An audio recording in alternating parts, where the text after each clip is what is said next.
প্রিয় দর্শক, আসসালামু আলাইকুম। আমার মাথার উপরের এই ভিডিওটি দেখুন। ভিডিওটি ভালো লাগলে শেয়ার করুন, লাইক দিন এবং কমেন্ট করে আপনার মতামত জানান। ইরান ও ইসরায়েলের মধ্যে শুরু হয়েছে রক্তক্ষয়ী যুদ্ধ।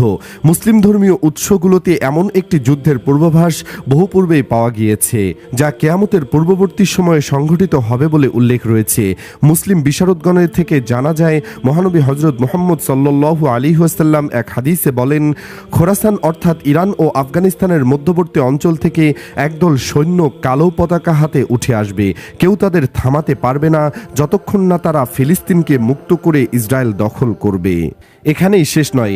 ইরান সম্পর্কে হজরত মুহাম্মদ সাল্লাল্লাহু আলাইহি ওয়াসাল্লাম আরও অনেক কথাই বলে গেছেন।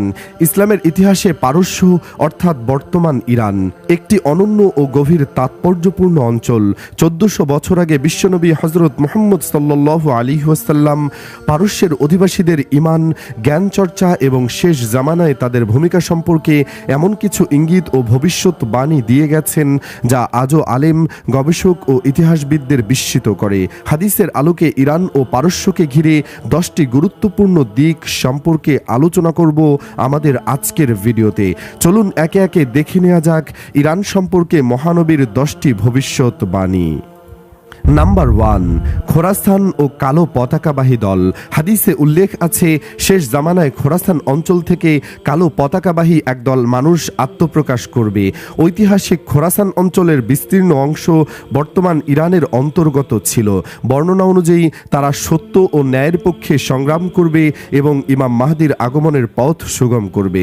বর্তমান মধ্যপ্রাচ্যের অস্থিরতা ও রাজনৈতিক টানাপোড়েন অনেক মুসলমানকে এই বর্ণনার কথা স্মরণ করিয়ে দেয়। যদিও এসব বিষয়ে সতর্ক ব্যাখ্যা প্রয়োজন, তবুও খোরাসান প্রসঙ্গে ইসলামী ঐতিহ্যে গভীরভাবে প্রথিত। হযরত সাওবান রাদিয়াল্লাহু তাআলা আনহু থেকে বর্ণিত, রাসূলুল্লাহ সাল্লাল্লাহু আলাইহি ওয়াসাল্লাম বলেছেন, ফোরাত নদীর স্বর্ণের পাহাড়ের নিকট 3 জন বাদশাহের সন্তান যুদ্ধ করতে থাকবে, কিন্তু ধনভাণ্ডার তাদের একজনেরও হস্তগত হবে না। তারপর পূর্ব খোরাসান থেকে কতগুলো কালো পতাকাবাহী দল আত্মপ্রকাশ করবে। তারা তোমাদের সাথে এমন ঘোরতর লড়াই করবে যেমনটি কোনো সম্প্রদায় তাদের সঙ্গে লড়েনি। বর্ণনাকারী বলেন, তারপর নবীজি সাল্লাল্লাহু আলাইহি ওয়াসাল্লাম আরও একটি বিষয় উল্লেখ করে বললেন, তারপর আল্লাহর খলিফা মাহদির আবির্ভাব ঘটবে। তোমরা যখনই তাকে দেখবে তার হাতে বাইয়াত নেবে। যদি এজন্য তোমাদেরকে বরফের উপর দিয়ে হামাগুড়ি খেতে হয়, তবুও যাবে। সে হবে আল্লাহর খলিফা মাহদি। এই হাদিস থেকে বোঝা যায়, ফোরাত নদীর তীরে সোনার পাহাড় ভেসে ওঠার পর খোরাসানের কালো পতাকাবাহী দলের উত্থান হবে। ফোরাত নদীর তীরে সোনার পাহাড় ভেসে ওঠার আগে খোরাসানের কালো পতাকাবাহী দলের উত্থান হবে না, এটাই গ্রহণযোগ্য মত। এখন প্রশ্ন হলো, ফোরাত নদীর তীরে সোনার পাহাড় কবে ভেসে উঠবে? বেশিরভাগ বিশ্লেষকদের দাবি 2023